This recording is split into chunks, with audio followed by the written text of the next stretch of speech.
Bonjour, je suis Sophie Michard, je travaille au service beauté de Version Femina. Et cette semaine, dans Version Femina, on a exploré le domaine de la cosmétique bio. On a fait un très grand papier, un grand dossier que je vous montre là, avec la collaboration de notre journaliste Sophie Goldfarb qui a enquêté sur le terrain pour savoir qui étaient les consommatrices de produits bio. Et qu'est-ce qu'on pouvait attendre justement de toute cette cosmétique bio par rapport à la cosmétique conventionnelle, comme on l'appelle.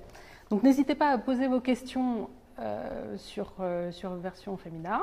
Voilà, on va essayer de répondre à toutes vos demandes. Alors, est-ce que tu peux nous dire quelle est la différence entre un produit bio et un produit non bio, pour commencer?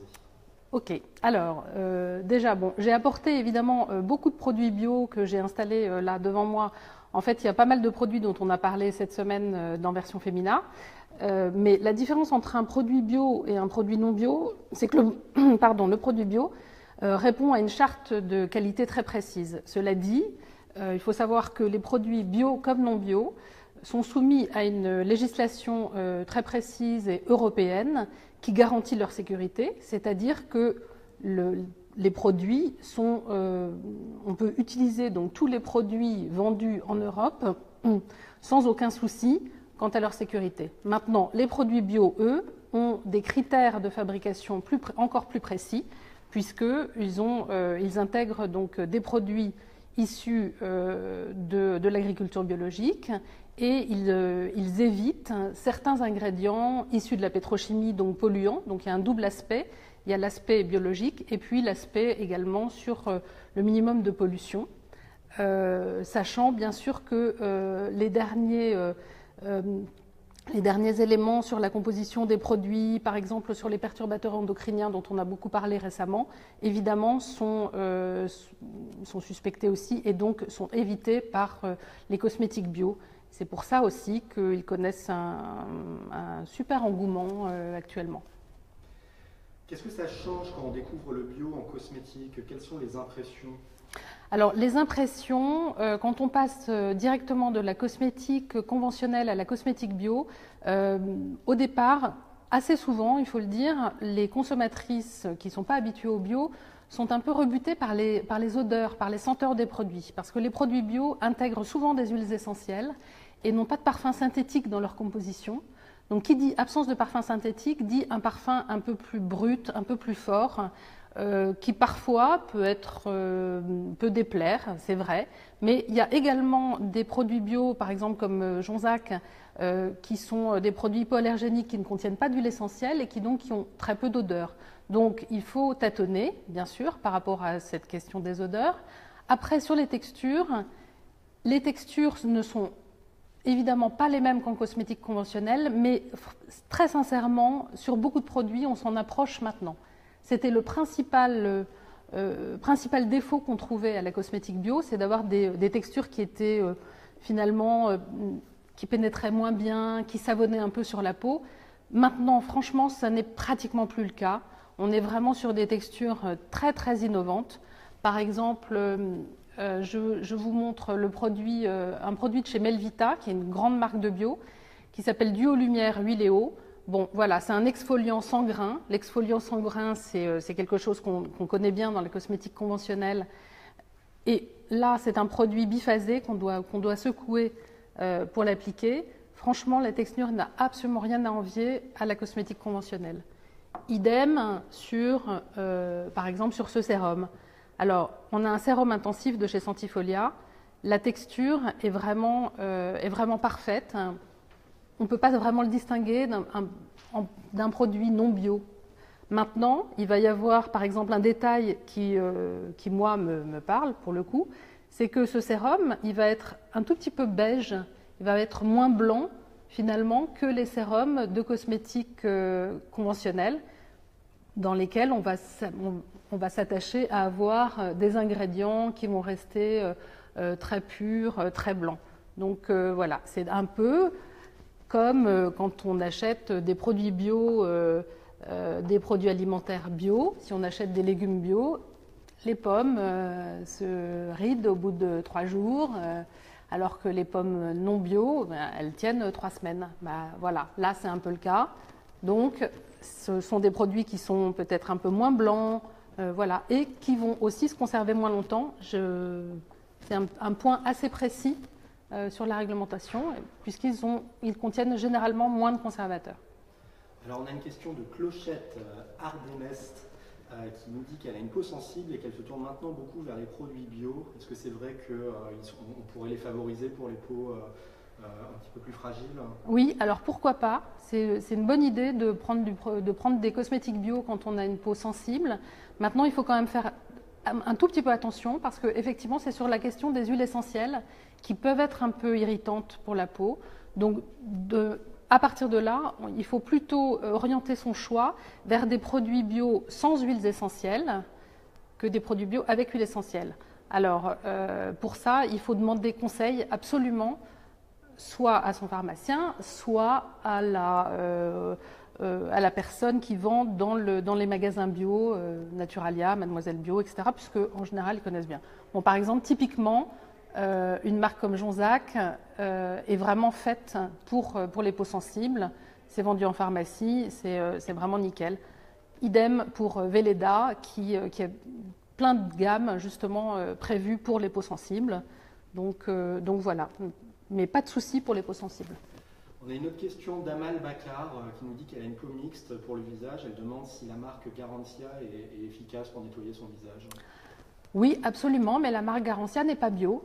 Mais c'est une très bonne marque par ailleurs et on l'adore, mais elle ne répond pas aux critères de bio. On a une question de Nina Cal qui demande pourquoi les produits bio sont plus chers. Alors, ils sont parfois plus chers, mais c'est exactement comme dans la cosmétique conventionnelle. Ils peuvent être plus chers ou moins chers. C'est une question souvent de marketing, mais on peut vraiment trouver du bio pas très cher. Exemple, avec les produits Pulpe de Vie, très très peu chers et particulièrement appréciés par les peaux mixtes. Voilà. D'autres exemples avec, par exemple, Florence Nature, très peu cher, vendus sur leur site Florence ou par correspondance, c'est de la VPC. Voilà, très peu cher et de très bonne qualité.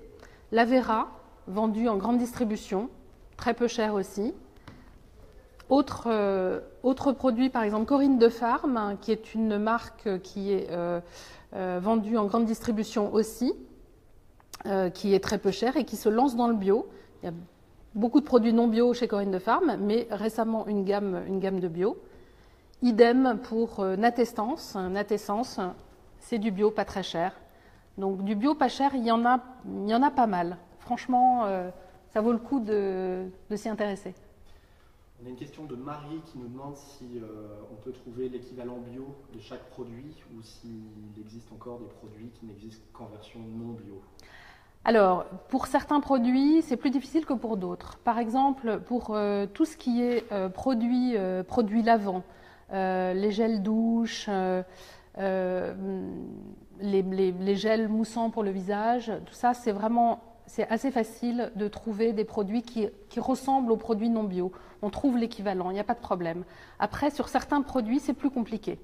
Donc, les produits sur lesquels c'est le plus compliqué, ce sont traditionnellement la coloration pour les cheveux, puisqu'il faut des produits très chimiques pour que les colorations tiennent. Donc évidemment maintenant il y a plein de colorations végétales, mais ça prend beaucoup plus de temps, c'est un processus un peu différent, le résultat n'est pas exactement le même. Bon, il y a évidemment des améliorations qui sont vraiment bien, mais on n'est pas encore exactement sur le même résultat. Sur le déo, très intéressant aussi à signaler le déo parce que ce qu'on a l'habitude de trouver en grande distribution, dans la cosmétique conventionnelle, ce sont maintenant des antitranspirants. C'est à base de sel d'aluminium. Le sel d'aluminium, c'est interdit en bio, voilà. Et donc, évidemment, les antitranspirants, on ne peut pas avoir l'équivalent exactement en bio. Mais on a des déodorants qui fonctionnent très bien. Donc on n'a pas les odeurs, mais on garde l'humidité parce que ce problème d'humidité ne peut être réglé pour l'instant que par des sels d'aluminium qui ne sont pas autorisés en bio. Sinon, dans le reste des produits, on va dire Après, tout est une question d'ingrédients. Le bio, évidemment, fait appel à des ingrédients qui sont souvent les mêmes que dans la cosmétique conventionnelle. Et par rapport aux textures, on a de plus en plus des textures qui s'approchent justement de la cosmétique conventionnelle, avec des touchés très veloutés pour les crèmes. On a une pénétration maximale. En tout cas, moi, j'encourage toutes les femmes, tous les hommes qui ont essayé des produits bio, par exemple, il y a 15 ans, et qui ont été déçus par ces cosmétiques, de réessayer. Parce que vraiment, on va de surprise en surprise, et tous les 6 mois, on a un produit nouveau avec une texture géniale. Donc voilà, du coup, je signale au passage, très important, Sanoflore, qui fait un travail sur les textures, mais absolument extraordinaire. Vraiment, sincèrement, essayez. Il y a une question de Fanny qui nous demande si on peut faire confiance aux protections solaires bio. Oui, on peut faire confiance aux protections solaires bio, mais il faut savoir que les protections solaires bio, souvent, on en trouve beaucoup plus facilement, par exemple, en indice 20 ou en indice 30 qu'en indice 50. Voilà. On peut leur faire confiance, simplement, on ne va pas avoir la plupart du temps le même rendu. C'est-à-dire que le produit solaire bio, il est un peu plus blanc parce que les filtres solaires qui sont utilisés dans les produits bio sont des filtres minéraux, ce ne sont pas des filtres chimiques. Les filtres minéraux, c'est dioxyde de titane la plupart du temps, qui est donc micronisé. Et le fait de le microniser va laisser un petit film blanc sur la peau. Alors ça protège aussi bien, voire mieux, mais à l'application et au rendu, évidemment, c'est beaucoup moins agréable qu'un produit qui est à base de filtres solaires chimiques. Maintenant, voilà, c'est une vraie question de choix pour le consommateur. Est-ce qu'il y a une grosse différence d'un label à un autre?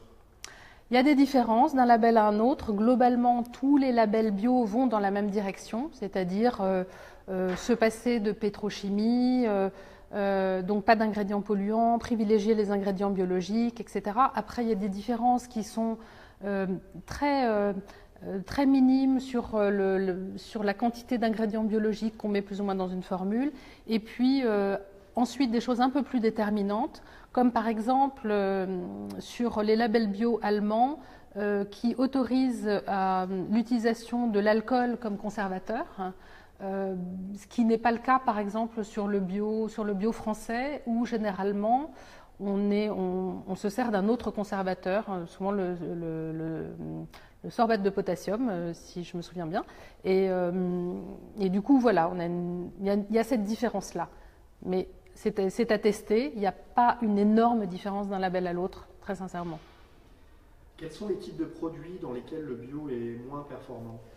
Alors, le bio est moins performant sur ce dont je parlais tout à l'heure, donc la coloration pour les cheveux. Après, des choses très spécifiques, par exemple, ce qu'on ne pourra pas trouver en bio, une crème dépilatoire, exemple. Parce qu'une crème dépilatoire, c'est un procédé chimique pour détruire le poil, donc forcément, si on adhère à un mode de vie bio, ça ne veut pas dire qu'on garde sa pilosité, hein, voilà, il n'y a pas de souci, mais voilà, on se rase ou on s'épile à la cire, mais on n'utilise pas une crème dépilatoire qui est par définition chimique.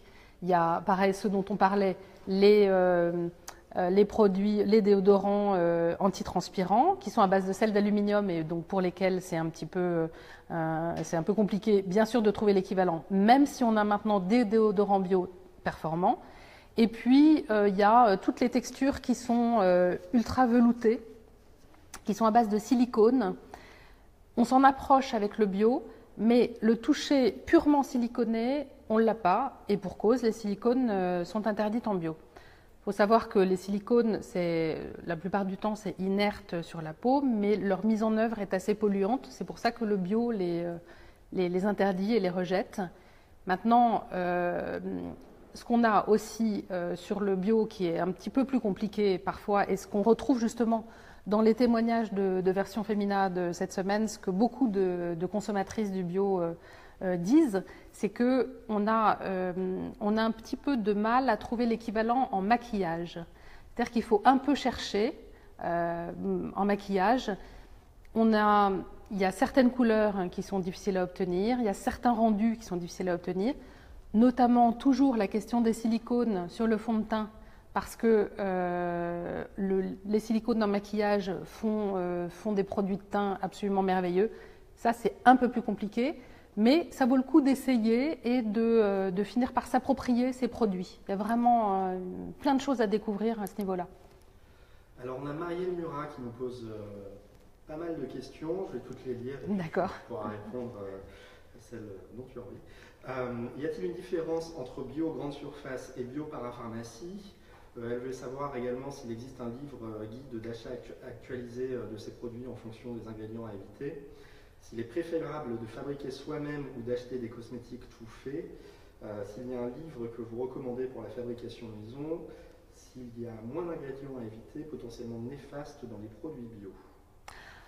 Alors, la première question, c'est... Y a-t-il une différence entre le bio grande surface et le bio? Voilà, alors c'est très important, justement, c'est pour ça, voilà, il n'y a absolument aucune différence entre le bio grande surface et le bio pharmacie. Les deux sont contrôlés par les mêmes organismes, tout comme l'ensemble des produits cosmétiques qui sont vendus en Europe, qui répondent exactement à la même législation. Donc on ne peut pas dire un produit bio de pharmacie est meilleur qu'un produit bio de grande surface. C'est pas vrai. Il est différent, mais il n'est pas plus ou moins dangereux ou plus ou moins contrôlé. Le contrôle est identique. Il y avait aussi une question sur les produits à faire soi-même. Alors, existe-t-il un livre guide d'achat actualisé de ces produits en fonction des ingrédients à éviter? Sûrement, mais là, je ne l'ai pas en tête, mais je pourrais répondre à la question plus tard. Est-ce qu'il est préférable de fabriquer soi-même ou d'acheter des cosmétiques tout faits? Alors, moi, j'ai un parti pris très, très précis par rapport aux cosmétiques à faire soi-même. Je suis totalement contre les cosmétiques à faire soi-même, sauf peut-être quelques petites choses rigolotes comme des savons, des choses comme ça. Franchement, quand on visite une usine de fabrication de cosmétiques et quand on voit les règles de fabrication, les règles d'hygiène et de sécurité justement dans ces usines-là, franchement, c'est impressionnant. Il y a une traçabilité énorme. Il y a vraiment la législation, elle a été faite pour la première fois en 1976. Ça a été vraiment, une grande avancée pour vendre des produits qui offrent une sécurité maximale à tous les consommateurs. Et on peut bien sûr faire des bons cosmétiques dans sa cuisine, mais on n'aura jamais toutes les règles d'hygiène et de sécurité qui seront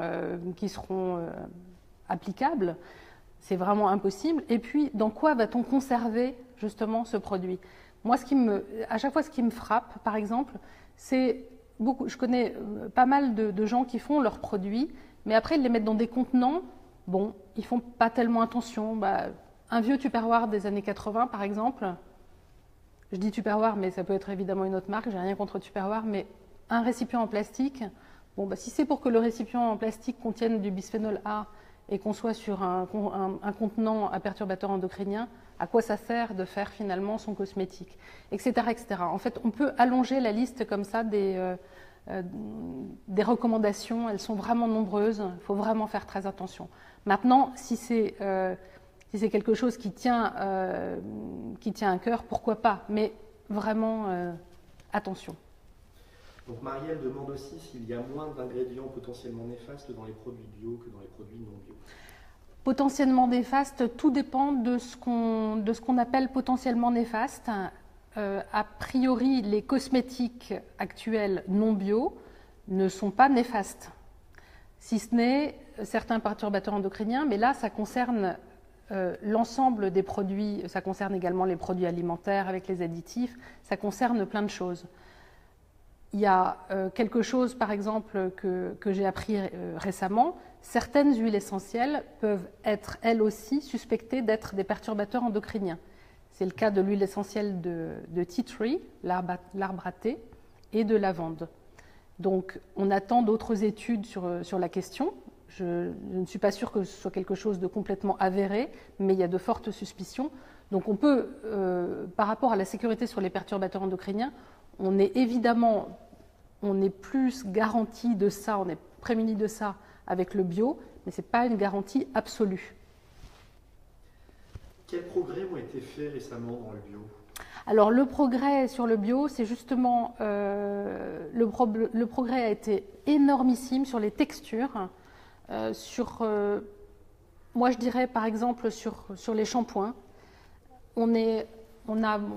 Pareil, toujours cette question des silicones, qui est une question très importante parce qu'on trouve des silicones dans pratiquement, je pense, 80% des shampoings et surtout après shampoing vendus en non bio, qui offrent un toucher très très glissant aux cheveux.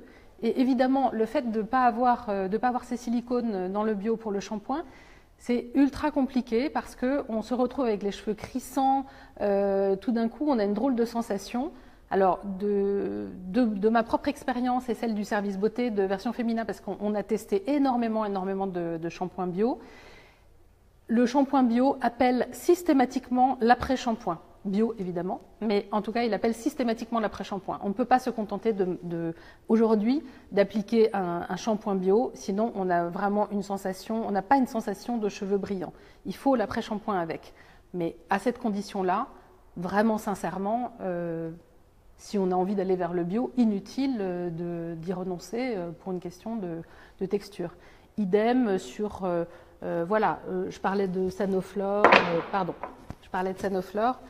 les textures justement des crèmes Sanoflore, mais elles sont juste divines, elles pénètrent super bien. Voilà. On a également chez Liv Targan, qui est comme son nom l'indique, une gamme entière basée sur l'huile d'argan, des textures mais juste prodigieuses. Les peaux sèches sont carrément réjouies de ce genre de texture. Donc sincèrement, il faut goûter les produits bio, il ne faut vraiment pas hésiter. Est-ce que les produits bio sont tous véganes? Non. Alors les produits bio ne sont pas tous véganes car le vegan n'a pas grand-chose à voir avec le bio. Sachant que c'est un sujet très complexe et très vaste. Je vais essayer de faire simple et bref. Les cosmétiques. Alors souvent, on voit sur certains cosmétiques une appellation non testée sur animaux. Bon, c'est une appellation qui est un peu mensongère dans la mesure où, en Europe, les cosmétiques ne sont pas testés sur les animaux, quelle que soit la marque. Les cosmétiques sont testés sur les animaux quand ils sont vendus en Chine, car la Chine exige ces tests. Mais si les produits ne sont pas vendus en Chine, ils ne sont pas testés sur les animaux, c'est interdit. La réglementation européenne l'interdit. Pour ce qui est des produits finis. Sur les matières premières, c'est également le cas. C'est plus récent, mais c'est également le cas. Donc voilà. Donc le produit vegan, finalement, il peut être... Ce que signifie vegan, c'est que ça ne contient pas de sous-produits animaux. Donc le produit bio, par exemple, il peut contenir du miel. Alors il ne va pas contenir de sous-produits animaux. On ne va pas tuer des animaux pour la cosmétique bio, ça c'est clair. Mais il peut contenir des sous-produits animaux, comme par exemple de la cire d'abeille, du miel, genre d'ingrédients. Ce que la cosmétique végane ne contient pas. Mais la cosmétique végane peut ne pas être bio du tout et utiliser donc des ingrédients comme justement des silicones ou des huiles minérales qui sont issues de la pétrochimie. Et voilà, donc ce sont deux choses différentes. C'est un peu confus souvent dans l'esprit des consommateurs et je comprends parce qu'il y a des tas d'allégations sur tous les produits, donc on ne sait plus très bien comment s'y retrouver. Mais vraiment, sincèrement, le vegan et le bio, c'est pas obligatoire. Ça peut, mais pas obligatoirement. Les cosmétiques bio sont-ils aussi contrôlés que les autres et vice-versa? Est-ce que les cosmétiques non bio sont aussi contrôlés que les bio? Oui, c'est ce dont on a parlé tout à l'heure. Évidemment, les cosmétiques sont contrôlés, en tout cas en Europe. Donc j'encourage évidemment tous les lecteurs de Version Fémina à être très vigilants là-dessus, c'est-à-dire qu'on est confronté à un nouveau problème maintenant. À l'époque où les contrôles ont été mis en place sur la cosmétique, donc en 1976, évidemment on était bien avant Internet, faire ses achats sur Internet, etc. Et aujourd'hui, en fait, on peut tout à fait acheter des cosmétiques, qui soient bio ou non bio, sur Internet, qui viennent de très loin et qui ne répondent pas à la législation européenne sur les produits d'hygiène et de beauté. À mon avis, c'est ça qui pose vraiment problème, c'est qu'on peut acheter un produit bio qui vient de l'autre bout du monde et qui n'est pas contrôlé. Maintenant, si on l'achète dans un point de vente physique en France, c'est-à-dire une pharmacie, un magasin bio, un supermarché, un grand magasin, il n'y a aucun souci, le produit est contrôlé. C'est-à-dire que la marque dépose des dossiers pour le contrôle de ces produits, et puis les ingrédients répondent à des listes, c'est-à-dire que la réglementation de la cosmétique, en fait, autorise et interdit certains ingrédients, et sur un produit, qu'il soit bio ou non bio, tous les ingrédients du produit sont obligatoirement listés. Ils sont listés par ordre décroissant, donc c'est pour ça que l'eau arrive toujours en tête, puisque c'est le composant principal. Mais avec un petit peu de recherche, finalement, si on veut s'intéresser au sujet, on peut aussi aller en regarder son produit et aller chercher de quoi il est fait. Maintenant, voilà, sur les cosmétiques vendus en Europe, il n'y a vraiment pas de souci, sauf accident, mais ça, bien sûr, qui est imprévisible par essence. Mais sinon, la législation, elle est vraiment ultra performante et le produit bio vendu en Europe ne pose aucun souci. Marielle nous demande si les produits bio sont obligatoirement à base d'ingrédients naturels ou si certains peuvent contenir des ingrédients industriels. Alors, ils peuvent contenir, oui, une petite part d'ingrédients industriels. C'est selon les labels. Il y a une autorisation plus ou moins, il y a une tolérance pour certains produits, pour d'autres pas du tout. Et pour ça, j'encourage justement les lecteurs et les internautes à aller sur les sites des labels. Donc, par exemple, sur le site d'EcoCert, parce que les produits sont labellisés la plupart du temps EcoCert, c'est un petit sigle voilà, qui est là dans un petit ovale vert. Et sur le site, on peut tout à fait voir le pourcentage d'ingrédients biologiques préconisés, le pourcentage d'autres ingrédients autorisés, etc. C'est très précis et très contrôlé. Ce sera la dernière question de ce live. Globalement, quelle marque de bio conseilles-tu ? C'est trop difficile. Donc ce que je conseille, évidemment, toutes celles qui sont ici, je les adore. Mais voilà, alors je conseille évidemment Sanoflore, que j'adore. Melvita, je ne m'en lasse pas, j'adore aussi, bien sûr. Voilà. Jonzac, j'ai un attrait particulier pour Jonzac, qui est justement sans huile essentielle, qui convient vraiment à toute la famille, bébé compris, qui est vraiment super. Florence, très simple, très nature, que j'adore. Voilà. Je pourrais tout citer, mais c'est vrai que je les aime vraiment tous beaucoup. Voilà. Merci beaucoup Sophie, merci à toutes les féminotes pour vos questions. À très bientôt pour un prochain live. Merci beaucoup, au revoir.